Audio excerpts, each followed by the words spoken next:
गुरुकुल की इस व्याख्यान माला में आप सब लोगों का स्वागत है।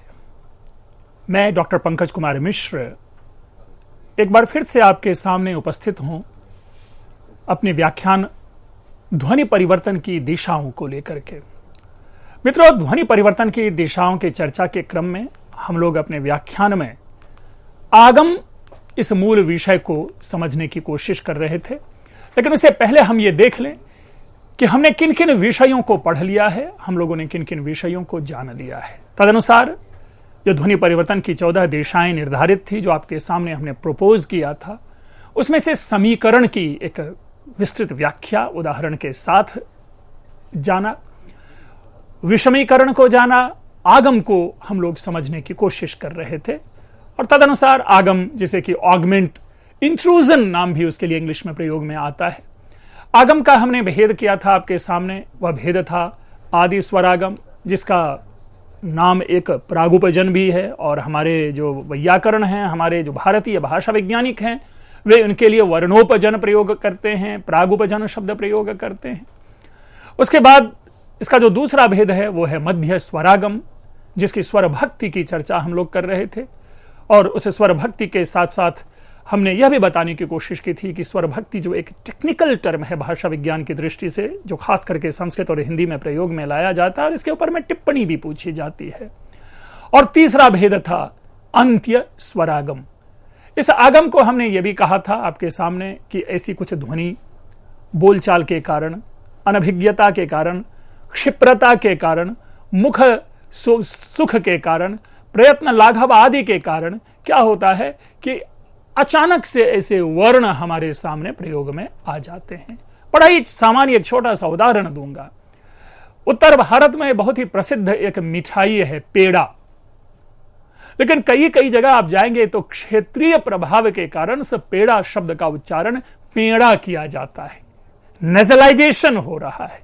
हालांकि अनुनासिकीकरण के मध्य में मैं इस उदाहरण को आपके सामने प्रस्तुत करूंगा, लेकिन यहां पर क्या है, यहां पर मूल रूप से समझना है कि पेड़ा का जो पे है, अर्थात ए, स्वर ए, और रा का जो ड़ है, इन दोनों के मध्य में एक अनुनासिक ध्वनि आकर के जुड़ जाती है और वह पेड़ा पेड़ा बन जाता है। तो इस प्रकार से ये जो आगम है, इस आगम को हमें समझना है और हम लोग मध्य स्वरागम को समझने की कोशिश कर रहे थे, जिसका उल्लेख हम लोग अगर आप देखें तो ये प्रातिशाख्यों में हमें प्राप्त होता है। इस स्वर भक्ति की चर्चा, स्वर भक्ति पूर्व भाग क्षरांगम द्राघीयसी सार्ध मात्रा आदि वहां पर उल्लेख है, यानी स्वर भक्ति शब्द का उल्लेख है, इसलिए मैंने यहां पर स्वर भक्ति शब्द की चर्चा आपके सामने रखी है। स्वर भक्ति को देखिए क्या है, अब उदाहरण में समझें। शब्द है स्टेशन। देखिए, यही स्टेशन किसी भिन्न प्रदेश में स्टेशन बोला जाता है, लेकिन उससे भिन्न प्रदेश में यही स्टेशन सटेशन बन जाता है, अर्थात स्टे, जहां पर स और ट के बीच में कोई भिन्न ध्वनि नहीं है, वहां पर एक और स्वर जुड़ जाता है और जिसके कारण स्टेशन जो है वह सटेशन बन जाता है। खास करके पंजाब प्रदेश में, जो पंजाब प्रदेश का मतलब पंजाब राज्य मात्र नहीं है, इंक्लूडिंग दिल्ली, हरियाणा, आप हिमाचल प्रदेश, या उस तरह का जो पूरा, जैसे जैसे ऊपर कश्मीर, इन इलाकों में जाएंगे तो आप पाएंगे कि ये मध्य स्वरागम की जो प्रवृत्ति है, मध्य स्वरागम की प्रकृति है, वो सर्वाधिक देखी जाती है। ऐसे जो खास करके जो संयुक्ताक्षर से प्रारंभ होने वाले वर्ण शब्द होते हैं, उन संयुक्ताक्षर के मध्य, अब स्वीकार है तो स्वीकार सुना होगा आप लोगों ने, स्वप्न वासवदत्तम है तो स्वपन वासवदत्तम, ऐसे नाम ले लिए जाते हैं। प्रणाम है, वही प्रणाम परनाम बन गया। प्रचार परचार बन गया। तो प्र देखिए, प और र के बीच में कोई ध्वनि नहीं है, लेकिन वहां पर अ आकर के परचार बन गया, जबकि मूल शब्द है प्रचार। इसी तरह शब्द होगा, आपने सुना होगा शाप, तो श्राप बन रहा है। लेकिन यहां पर भी चूंकि हमने पहले से ही कहा है कि यह जो स्वरागम भी है दो प्रकार के हैं, एक तो स्वर रूप में स्वरागम, तो अभी हम स्वर रूप में यानी वॉवेल फॉर्म में देख रहे हैं कि कहां कहां वॉवेल आ रहे हैं। स्टेशन में अ आ रहा है सटेशन, प्रणाम में अ आ रहा है परनाम, प्रचार में अ आ रहा है प्रचार, धर्म में आप देखेंगे धर्म, यानी र और मां के बीच में अ आ गया, होता है ना, धर्म हम लोग कहते हैं, लेकिन वो आप सामान्य धर्म, धर्मेंद्र नाम है तो वो धर्मेंद्र हो रहा है, धर्मजी हो रहा है। भक्त है, भक्त भगत बन गया। पंक्ति है, पंगत बन गया। कर्म है, कर्म शब्द बन गया। वर्ण है, वर्ण शब्द बन गया। यानी हर ऐसे संयुक्ताक्षर के मध्य हम क्या पाते हैं? एक स्वर पाते हैं। तो इसीलिए यह वॉवेल स्वर भक्ति है, एक ऐसी ध्वनि जो कि वॉवेल रूप में जुड़ती है। इसी के साथ व्यंजन के भी उदाहरण है। शाप, श्राप बन गया, यानी यहां पर श के इमीडिएटली आफ्टर र आप साउंड सुन रहे होंगे, श्राप, और सभी लोग श्राप बोलते हैं। मित्रों, श्राप शब्द जो है वो सही नहीं है, सही शब्द शाप है। लेकिन एक वर्ण का आगम हो रहा है। शाम, श्याम बन रहा है। समुद्र, समंदर बन गया। अब देखें वहां पर ना आके जुड़ रहा है, मध्य आगम हो रहा है। इंटरेस्टिंग है। अगर भाषा के प्रति रुचि है तो मैं समझता हूं कि इन उदाहरणों को ध्यान से सुनने के बाद स्वयं आप प्रवृत्त हो जाएंगे ऐसे कई और शब्दों के अन्वेषण में जिसमें ऐसे प्रयोग देखे जाते हैं। यह हमारी अनभिज्ञता होती है जिसमें हम यह नहीं समझ पाते कि मूल शब्द क्या है। इसी तरह जो तीसरा उदाहरण है वह है अंत्य स्वरागम, है ना, अंत में आकर के स्वर का आना। अब ऐसे देखिए, हालांकि हमने जो दो उदाहरण दिए हैं वो है हनुमत और ज्वलत का। अगर आप देखें तो यहां पर भी हनुमत को अगर हनुमंत प्रयोग करेंगे तो यह मध्य स्वरागम का उदाहरण होगा। ज्वलत का ज्वलंत प्रयोग करेंगे तो यह मध्य स्वरागम होगा। लेकिन हमने जिसलिए यहां पे रखा है, हनुमत से क्या बना? हनुमान। ना में एक नई ध्वनि आ गई त के स्थान पर, इसीलिए हमने ये रखा है कि हनुमत से हनुमान, अंत्य स्वरागम हो रहा है।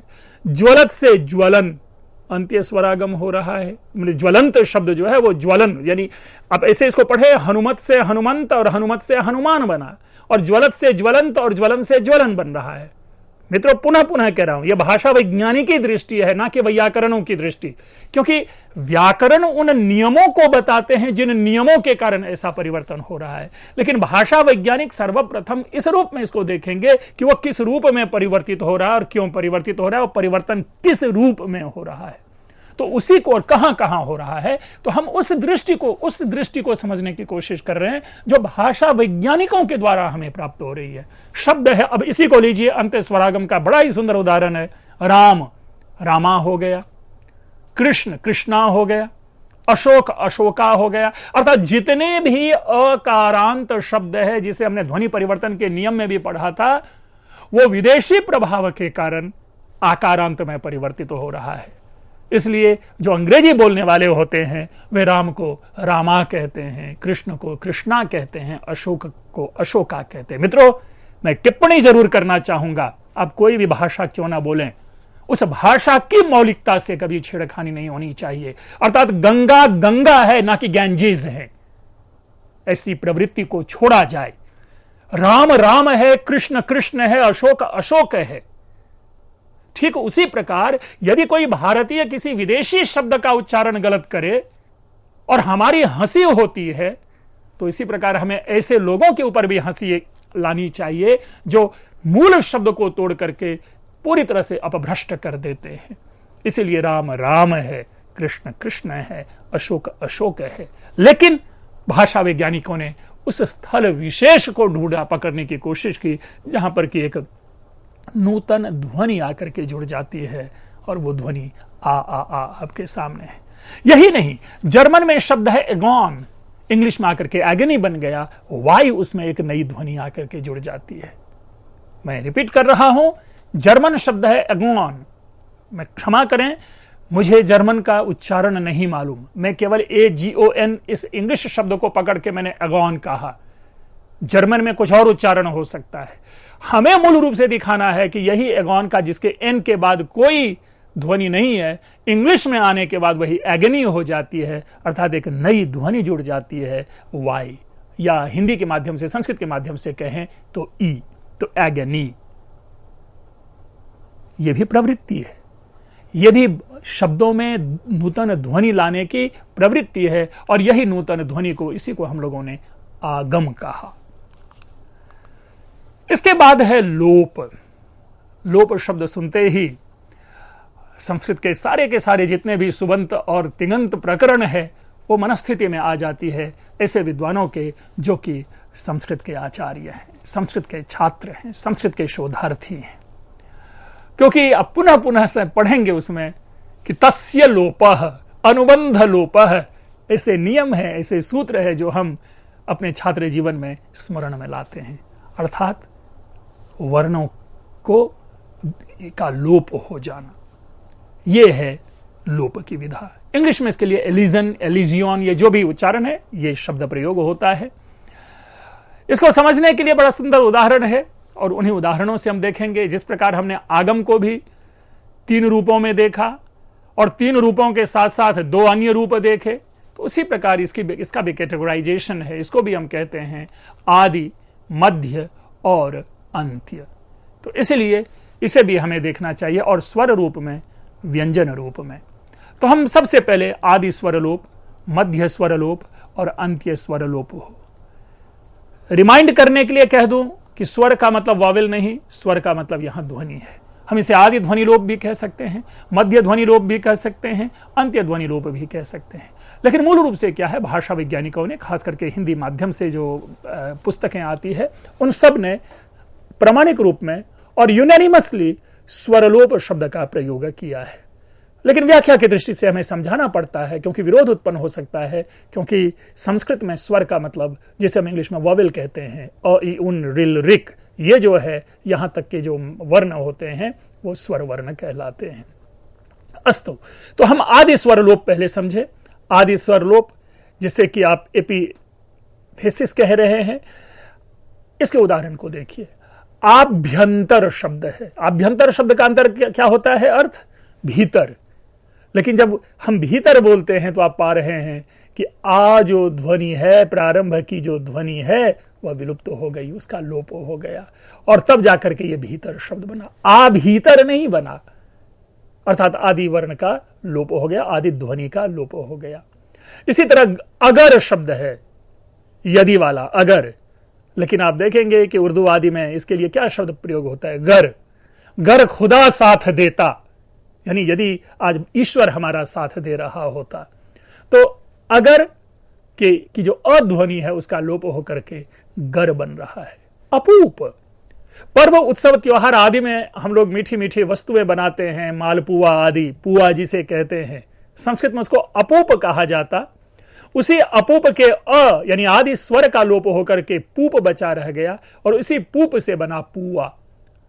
पुनः कहूं, होली, दिवाली आदि विशेष अवसरों पर घर में जब खाद्य पदार्थ का निर्माण होता है तो हम इस तरह से मालपुआ आदि खाते हैं, तो उसी की ओर संकेत है। ये जो पुआ शब्द है, इसका मूल है अपूप, जिसके अ का लोप हो गया। तो इस प्रकार आदि स्वर लोप हम पाते हैं। मध्य स्वर लोप भी देख लें। गलत शब्द क्या बन गया? गलत बात है ना? आप खास करके दिल्ली में रहने वाले लोग ये जानते होंगे, गलत शब्द यहां नहीं बोला जाता। ये नहीं कहते कोई गलत बात है, क्या कहते हैं? गलत बात है। अर्थात ल और ता के मध्य का जो स्वर है, ल और ता के जो मध्य जो विद्यमान अध्वनि है, वह लोप होकर के गलत से गलत हो गया। परेशानी, सहजता से हम लोग बोल लेते हैं परेशानी, लेकिन प के बाद के अ का लोप करके आप जरूर आपने शब्द सुना होगा, अरे तुम्हारी परेशानी क्या है ना? परेशानी, परेशानी, परेशानी हो रहा है। प और र के बीच की जो ध्वनि है वह ध्वनि विलुप्त हो रही है। राजेंद्र, रजिंदर, है ना? और ऐसे जितने भी इस तरह के इंद्र वाले शब्द हैं उन सब में आप देखेंगे, खैर राजेंद्र है तो राजेंद्र के मध्य का जो अ है, वो अ जो है वह लुप्त हो रहा है। हमें जिंदर वाले की व्याख्या हम नहीं कर रहे, हम रजी की व्याख्या करें, क्योंकि रजी में र में जो आ है वो जो मध्य स्वर है वो स्वर का लोप हो रहा है, तो रजिंदर बन गया। अंत्य स्वर लोप को भी देख लें। अंत्य स्वर लोप, हालांकि अभी हमने काफी जोर शोर से जो अंत्य स्वरागम रामा कृष्णा आदि कहा, लेकिन मूल शब्द है राम। राम ऐसे लीजिए, राम यानी मां में अ है, लेकिन क्या बोलते हैं हम लोग? राम, अर्थात मां हलंत आ रहा है, तो ध्वनि एक विलुप्त हो गई। जो अंत्य की जो स्वर ध्वनि है वह विलुप्त हो गई। इसी तरह शब्द है शिला, पत्थर के लिए होता है ना शिला, शिलापट्ट सुना होगा। शिला को गांव घर में क्या कहते हैं? सिल, सिलबट्टा नाम सुना होगा। सिलबट्टा यानी पत्थर का जो होता है बना हुआ। तो सिल शब्द हो गया, ल हलंत आ गया। या अगर ल हलंत नहीं भी आया, सिल भी रखें तो भी आ का लोप होकर के अ बच रहा है, यानी अंतिम ध्वनि का लोप हो रहा है। तो इस प्रकार से यह आदि स्वरलोप, मध्य स्वरलोप, अंत्य स्वरलोप है। और यह जो उदाहरण थे सविशेष स्वराधारित, स्वरा यहां से स्वर आधारित का मतलब based on vowels. Now we are coming to व्यंजन, कॉन्सोनेंट्स। इसको भी देखेंगे कि आदि व्यंजन का लोप हो जाता, मध्य व्यंजन का लोप हो जाता, अंत्य व्यंजन का लोप हो जाता। स्थाली शब्द है, स्थाली में स आदि व्यंजन है। आज हम लोग उसे थाली कहते हैं। थाली मूल शब्द है किसका? थाली का। जिस प्लेट में, जिसे हम आजकल प्लेट बोलने लगे, जिसमें खाते हैं, स का लोप हो रहा है, यानी आदि व्यंजन का लोप हो रहा है। आदि व्यंजन ध्वनि लुप्त होकर के थाली शब्द बनाता है। श्मशान, श्मशान के लिए देखें, हालांकि इसे हमें मध्य स्वरागम में रखना चाहिए था, क्योंकि सम हो रहा है ना, शमशान कहते हैं, लेकिन इसको भी निकालिए। यह वस्तुतः शमशान में स आ गया, नहीं आना चाहिए था। यह मसान शब्द है। श्मशान मसान में बदल गया। मसानी बाबा, मसानी बाबा का मंदिर आदि ऐसा आपने पढ़ा होगा। श्मशान से मसान बन गया, तो श जो ध्वनि है वो विलुप्त हो गई। स्कंध, स्कंध कंधे को कहा जाता, स विलुप्त होकर के कंधा शब्द बचा रह गया, तो स्कंध। तो आदि व्यंजन का लोप पाते हैं। इसी प्रकार मध्य व्यंजन है। मध्य व्यंजन को भी देखिए कैसे लुप्त हो रहा है। राजा के लिए संस्कृत में मूल शब्द है राजन, और तदनुसार जो राजन पुत्र होना चाहिए, लेकिन नहीं बन रहा है राजन पुत्र, वो बन रहा है राजपुत्र। मध्य के ना का लोप है। यह हालांकि पुनः मैं कहूंगा कि व्याकरण में जाएंगे तो ना लोप प्रातिपदिकांत से सूत्र आपको प्राप्त होगा, और तदनुसार आप ना का लोप करते हैं। अल्टीमेटली ना ध्वनि का लोप हो रहा है, ना ध्वनि विलुप्त हो रही है, तो इसलिए वो राजपुत्र बना। तो मध्य व्यंजन का लोप हो रहा है। फिर है एक और उदाहरण से देख लें, मनश्चल है ना। मनश्चल शब्द, मनश्चल मतलब इसी से क्या अर्थ बना, कि क्या शब्द निकला? मन चला, मन चला है ना। तो च का जो श है, दंत तालव्य श, वो तालव्य श विलुप्त होकर के मन चला शब्द बन रहा है। मध्य व्यंजन का लोप हो रहा है। एक दो उदाहरण अंत्य व्यंजन लोप को भी ले लेते हैं, को भी समझने के लिए ले लेते हैं। अंत्य व्यंजन का लोप, जहां पर आखिर का जो व्यंजन है वो विलुप्त हो रहा है। शब्द है नित्य, नित्य प्रति हम लोग कहते हैं, यानी यह है, लेकिन वो क्या बन गया? नित है ना। निम्ब है, निम्ब से क्या बन गया? नीम, ब का लोप हो रहा है। मनस शब्द मन हो रहा है। अल्टीमेटली जो आखिर की जो ध्वनि है, जो अंत की जो ध्वनियां हैं, वो ध्वनियां विलुप्त हो रही हैं। पुनः मैं कहूंगा कि भाषा वैज्ञानिकों ने उन स्थलों को पहचानने की कोशिश की, और हमारी जो प्रवृत्ति है बोलने की, उनको शोध का क्षेत्र बनाया, और तदनुसार देखा कि कहां कहां कैसे कैसे ध्वनि विलुप्त हो रही है, और तदनुसार उनका नामांकन किया। और मित्रों, जो भी चर्चा भी हमने की है यहां पर, चाहे आदि स्वरलोप की चर्चा हो, या आदि स्वरागम की चर्चा हो, मध्य स्वरलोप या अंत्य स्वरलोप, मध्य स्वरागम, अंत्य स्वरागम आदि जिस किसी भी की चर्चा हो रही हो, पुनः पुनः उदाहरण से बताऊंगा।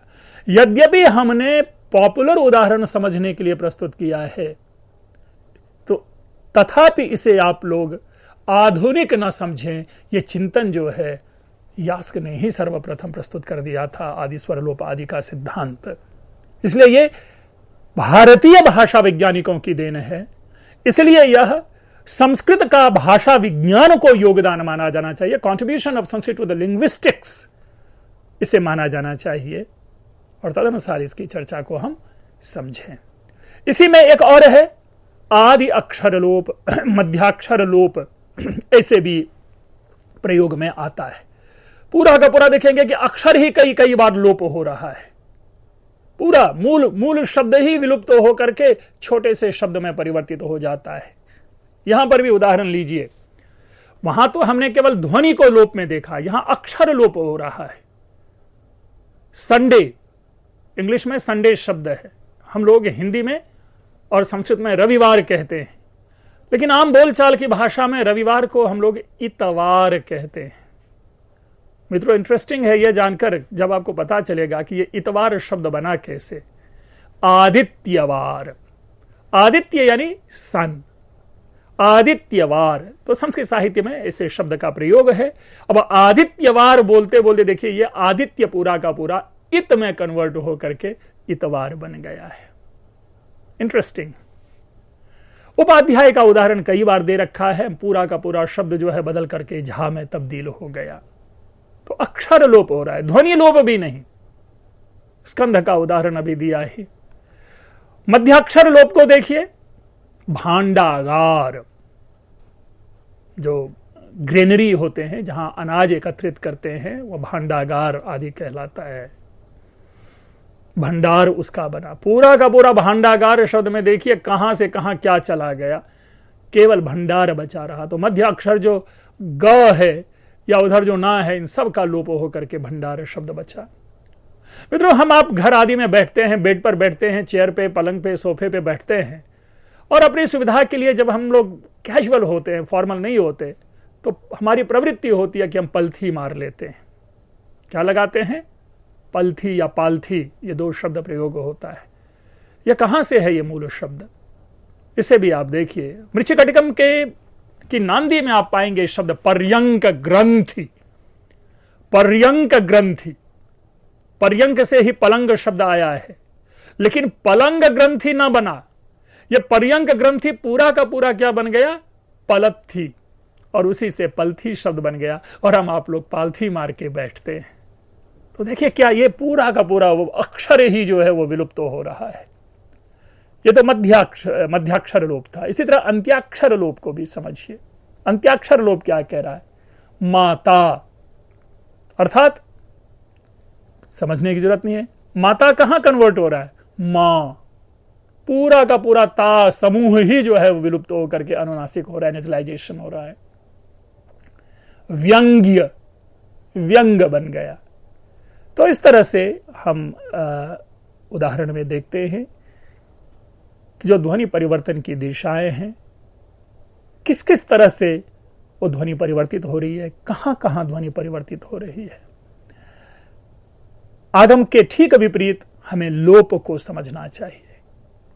मित्रों, इसके बाद हमारे सामने जो एक नया विषय है इस लोप के बाद, वह आता है वर्ण विपर्यय का, समाक्षर लोप का सिद्धांत। यह समाक्षर लोप क्या है इसको भी जान लें। इंग्लिश में इसको हैप्लोलॉजी कहते हैं। इसके और भी नाम है अक्षर लोप, समध्वनि लोप।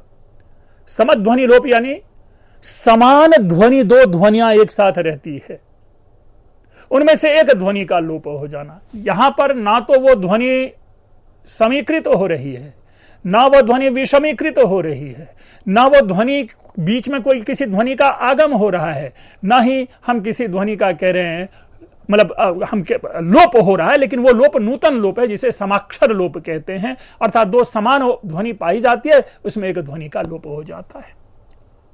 अलग अलग नाम भी हैं इसके। समध्वनि लोप, जैसा भी बार बार हमने चर्चा की, समध्वनि लोप भी इसका एक नाम है, और दूसरा नाम है अक्षर लोप। इसको एक नामकरण दिया था ब्लूमफील्ड ने। अमेरिकन भाषा वैज्ञानिक है ब्लूमफील्ड, और आधुनिक भाषा वैज्ञानिकों में एक प्रणम्य नाम है यह, आदरणीय नाम है यह, जिन्होंने बड़े अच्छे सिद्धांत को हमारे सामने सरल ढंगों से प्रस्तुत किया है। उन्होंने यही नाम दिया था और ये दो टर्म से इसको क्रिएट किया था। यह है हैप्लॉस प्लस लोगोस या लोगस। अब इन दोनों का अर्थ होता है दो ध्वनियों के स्थान पर एक ध्वनि का लोप। हालांकि समाक्षर शब्द कहने से हमें इसमें एक शब्द और जोड़ देना चाहिए कि दो समान ध्वनियों के स्थान पर एक ध्वनि का लोप। नाक कटा प्राचीन शब्द है, खूब प्रयोग होता है गांव घर में। जिसका नाक कटा होता है उसको नाक कटा कहते हैं, लेकिन वो क्या हो गया, नकटा। संस्कृत में आप पाएंगे जही, जही ही शब्द, जही। अगर दुर्गा सप्तशती में अर्गला स्तोत्रम पाठ करते होंगे तो वहां पर पंक्ति आती है, रूपम देहि जयम देहि द्विषम जही, जही। अगर आप देखें तो यह मूल शब्द है जही, लेकिन वो बन के हो गया जही। स्वर्ग, स्वर्ग गंगा, भाई गंगा स्वर्ग से आती है, इसके लिए नाम प्रयोग बहुधा अपने साहित्य में पाएंगे। स्वर्ग गंगा अर्थात स्वर्ग में रहने वाली गंगा, वो क्या बन गया, स्वर गंगा। अर्थात ग ग आ रहा है, एक ग का लोप। नाक कटा में क क आ रहा था, एक क का लोप। जही ही में ह आ रहा था, एक ह का लोप। और सबसे जो आधुनिक शब्द प्रयोग करते हैं, खरीददार, बायर, जो खरीदने वाला होता है, वो खरीददार, खरीददार उच्चारण करने में काफी कठिनाई है। क्या बन गया, खरीदार। अर्थात ददार का जो पहला द है उसका लोप हो गया। ये हम आप जब बोलते हैं, ये स्वाभाविक प्रवृत्ति देखी जाती है, और ये प्रवृत्ति उन ध्वनियों को प्रभावित करके एक नूतन शब्द हमारे सामने देता है। जो अपभ्रंश आदि की भी जो बनने की जो प्रक्रिया है, वो प्रक्रिया भी यही है। कोई शब्द अपने स्वरूप को परिवर्तित करता है, नूतन स्वरूप को ग्रहण करता है, उनके मध्य की प्रक्रिया भी इसी प्रकार की होती है। तो उन्हीं प्रक्रियाओं में एक प्रक्रिया समाक्षर लोप है, जिसे हम ध्वनि परिवर्तन की दिशा के अंतर्गत आपके सामने प्रस्तुत कर रहे हैं। मित्रों, इसके बाद एक बहुत ही प्रसिद्ध सिद्धांत है वर्ण विपर्यय। याद हो, यास्क ने पहला ही शब्द वर्ण विपर्यय प्रयोग किया है, व्यत्यय प्रयोग किया था। पतंजलि ने भी विपर्यय शब्द के जगह पे व्यत्यय शब्द प्रयोग किया है। इसके कई नाम है, वर्ण विपर्यय, वर्ण व्यत्यय, स्थान विपर्यय, स्थान परिवर्तन, वर्ण परिवर्तन आदि इसके कई नाम है। इंग्लिश में इसके लिए मेटाथेसिस शब्द प्रयोग किया जाता है। मेटा जिसका अर्थ ही होता है परिवर्तन। कृत, तर्क और सिंह, सिंह का उदाहरण तो हमने वहां देखा था, जिस उदाहरण का प्रयोग पतंजलि ने किया है महाभाष्य में। लेकिन जरा हम अपने उदाहरण को भी देख लें। लखनऊ, इसको लोग नखलऊ बोलते हैं, यानी ल ख न उ है, तो पहला जो ल है वो ना बन गया, और जो ना है वो ल बन गया, और बन गया नखलऊ। रक्सौल, क स परिवर्तित हो रहा है, अपने को इंटरचेंज कर रहा है, और बन गया रसकौल। अब उस प्रदेश में जाएं, वो अधिकांश लोग रक्सौल को रसकौल कहते पाएंगे। हम लोग बोलते हैं पहुंचना, वो चहुपना बन रहा है। चहुप गए, चहुपो चहुपो, है ना। वाराणसी बनारस बन गया, और ब्राह्मण का जो हुमा है वो बदलकर महा हो गया, ब्राह्मण हो गया। चिन्ह, चिन्ह हो गया।